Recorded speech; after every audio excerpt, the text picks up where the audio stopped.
In today's episode, I'm trying something new. So what I've got here is a Rode Wireless Go transmitter, which you see a lot of folks who have transmitters like this. And what I've done is gotten a cheap power bank. It's like some no-name power bank, and a USB-C to C, male-to-male connector.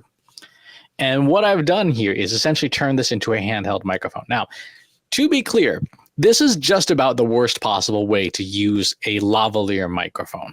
A lavalier microphone really should be clipped to you to take advantage of the way the microphone's designed to work. But you do see a lot of people using microphones like this, like the lavalier, holding them by hand. I can't tell you the number of YouTubers I've seen holding their lavalier microphone like this, where they're spitting on it, making a whole bunch of noise with the microphone. Not ideal. So the next best thing is to use it a bit more acoustically, the way it's designed to work. It's designed to work in a sort of a bubble area.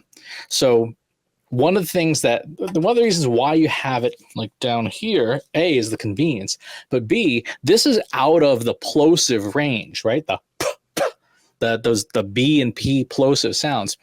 When it's down here on your chest, you're not picking that up. When you're holding it in front of you like this, you're spitting essentially right into the microphone, which is great if you're doing a rap battle.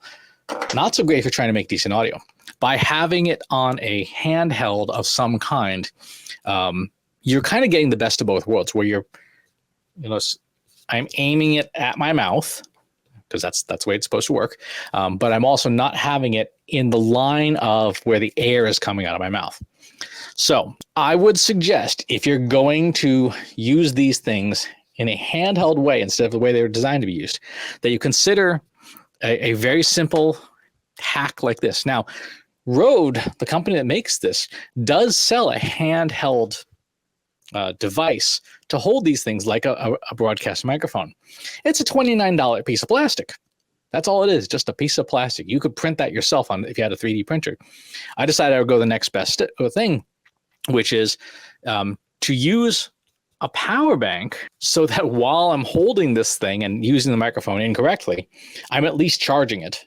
Right? I'm at least providing power to the microphone so that it's usable. And of course, the other end is directly connected to my computer. This would be connected to your phone or your camera or whatever.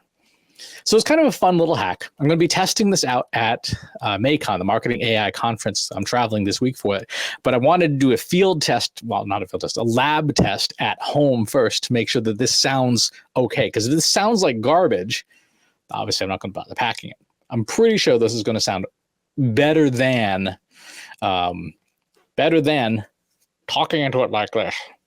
So that would be my advice. If you're going to have lavalier mics, rig up a little system like this with a USB-C male-to-male connector and a power bank. This Rhodes piece of plastic that does nothing is $29. This whole thing together was like $17. And it works just as well, has some additional benefits, and allows you to use these microphones in ways that are closer to the way they're meant to be used. That's going to do it for this episode. Thanks for tuning in. We'll talk to you on the next one. If you enjoyed this video, please hit the like button. Subscribe to my channel if you haven't already. And if you want to know when new videos are available, hit the bell button to be notified as soon as new content is live.